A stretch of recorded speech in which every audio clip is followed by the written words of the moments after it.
difficult. At the end of Los Angeles Lakers. Jerry, nice of you to come by. Well, thank you, Chick. It's nice to be here, and Lakers played a pretty good first half over here. They did play a good half. We'll talk about that in a minute. Let's get first things first, the strike. You're happy that that's over with? Well, I think everyone was really relieved. It was, frankly, a no-win situation almost for everyone. I think there would have been some tragic consequences for the players if they hadn't reached some sort of agreement at this time. Will the agreement hurt the Lakers?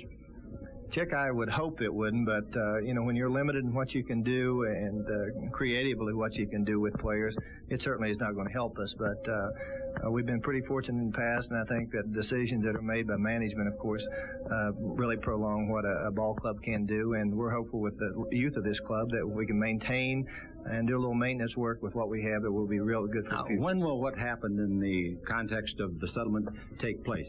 Next year? Chick, that's my understanding of the thing. And again, it's quite hard to understand and reading over the agreement.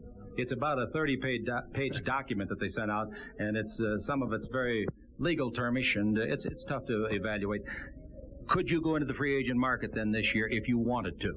Well, Chick, you really could, but it's my understanding, and again from reading this, that our present salary level is going to be frozen. And what we would have to do, of course, we would have to move other players to do that. But again, I think until all the facts are in, we really won't know what direction we're going to go.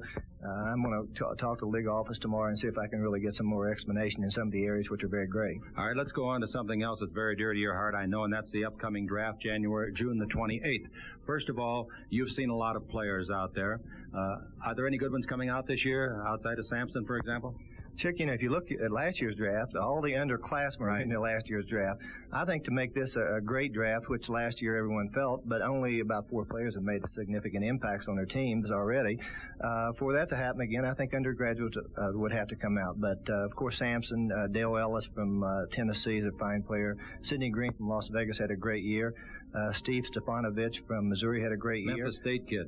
Keith Lee, but he's only a sophomore. I know it. So we hear a lot of talk about these kids, but until they decide to jump out there, we really don't know what's going to happen. It used to be like the year the Magic came in, the kid could say, I'm going to come out. Then he could go test the waters. If what he wanted wasn't there, he could go back to school. You can't do that anymore, can you? That's true, but I really think, Chick, that this agreement might really precipitate some players jumping out there now because the salaries are going to definitely be affected, and the kids are going to know that because the agents are going to make sure they know it. Now, the underclassmen, I believe, have to declare 45 days before the draft, which would make it around May the 14th. Well, I'm not sure the exact date, but that sounds correct from last year, and it will be a difficult task for some of them. You look in the Final Four, and there's some outstanding young players there. Houston's got a bunch of them, and I think it would make it a heck of a lot easier if they never came out, frankly, because all the talk, all the unnecessary talk about kids coming out doesn't do anything but upset those colleges. Now, what about the Lakers of 1982-83. Are they a good basketball club? Are they a great basketball club? Is it still to be determined? Chick, I think they're a great team. Well, we've had some adversity this year, and to great players, not good players, but great players. And Kurt Rambis is playing with a bad foot right now, but I think the real plus with McAdoo being out, James Worthy, since the All-Star break, has been terrific for us, and he should be a real plus in the playoffs. And, of course, we're keeping our fingers crossed that if we get far enough in the playoff, that Bob McAdoo will be available for us. Is it possible?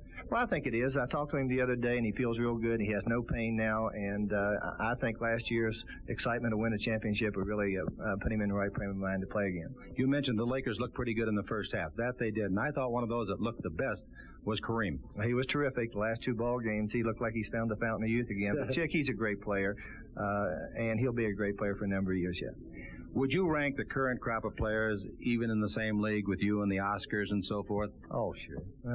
In every era, Chick, there's great players. I think it really depends on what you want. I think the game has changed a little bit. It's more of a coach's game today. The players at one time were more dominant because you had more freedom out there. Today it's more of a coach's game. You like your job? I love it. Particularly with the Lakers. It's been my life. We've got a great owner. It's easy to work there. And we have a great team. That makes it even better. Our fans have been great. Everything's good. Thank you. Jerry West, ladies and gentlemen, back with more. This is the World Champion Lakers Basketball Network. Chambers had 5, Worthy, Jones, and McGee each had 2. And for Denver, English 16, Issel 12, 66.